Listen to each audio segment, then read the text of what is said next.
Welcome to today's 5 Good Minutes on the 10 Commandments. Today we'll be considering the 4th commandment with Russ Brasher. If you and I happen to run into each other at a local coffee shop, and I were to ask you the question, "Hey, good to see you. How are you doing?" How would you honestly answer that question? My guess would be something along the lines of, "I'm good, but busy." I would also be willing to bet that if you happen to run into someone that you haven't had a chance to connect with in a while at a coffee shop, and you were to ask them the same question of "How are you doing?" chances are they would respond the same way too. "I'm good, but I am so busy." I've noticed that this has been true of myself recently. And I noticed it because every Wednesday night, either I make it an effort to call my mom or she calls me just to check in. And every single time that we connect, she will ask me the question, "How are you doing?" And without thinking, my response to her has been, "I'm good, but busy."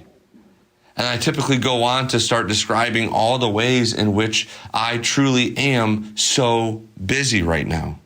And it got me to thinking, why is that our typical response? Why has that been my default response when people ask me that question? Well, I think the reason for why has a lot to do with the 4th commandment that we're spending time looking at this week, which again tells us to remember the Sabbath day by keeping it holy. And here's how I think these two things are related. John Mark Comer, the author of the book, The Ruthless Elimination of Hurry, says that busy has become a new way for us to say the word important. And when we say to someone, "I am busy," what we are trying to communicate to them is that I need you to know that I matter.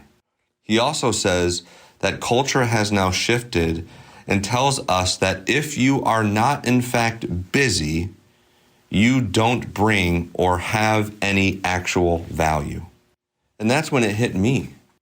So often the reason I respond to people when I'm asked how I'm doing and communicate back that I'm busy is deep down somewhere in my heart, part of my identity has been attached to people thinking that I'm busy so that people think that I am important, that I matter, that they see value in me. And instead of my true identity coming from who I am in Christ and what Christ has already done for me, I am allowing my identity to be controlled by my busyness and defined by my busyness or lack of busyness, and giving all the power to culture to decide if I truly am valuable. But this false sense of identity is the opposite of what the gospel tells us to be true of ourselves. This is why in Romans 1, verse 25, it says that they, talking about you and me, exchanged the truth about God for a lie and worshiped and served created things rather than Creator. This is part of that exchange of the truth for a lie when we allow our identity to be defined by something or found in something other than Christ.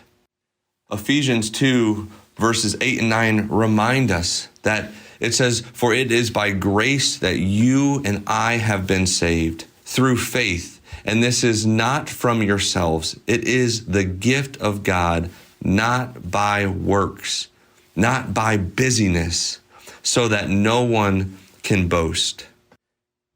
And I am convinced that this is exactly why God put this in the list of the 10 Commandments. That he tells us to remember the Sabbath, to rest on the 7th day and keep it holy, because we need to be reminded where our true identity comes from. And it is not found in our busyness, in our work, but instead is found in the finished work of Jesus Christ, his Son. And when we are looking here for our identity, it actually makes it easier for us to rest, to remember to rest, because our identity isn't found in our busyness, in our works. It's found in Jesus Christ. Thanks for joining us. Be sure to check out all our content and podcasts on Orchard Hill Plus. You can find that and so much more on our website or the Orchard Hill app.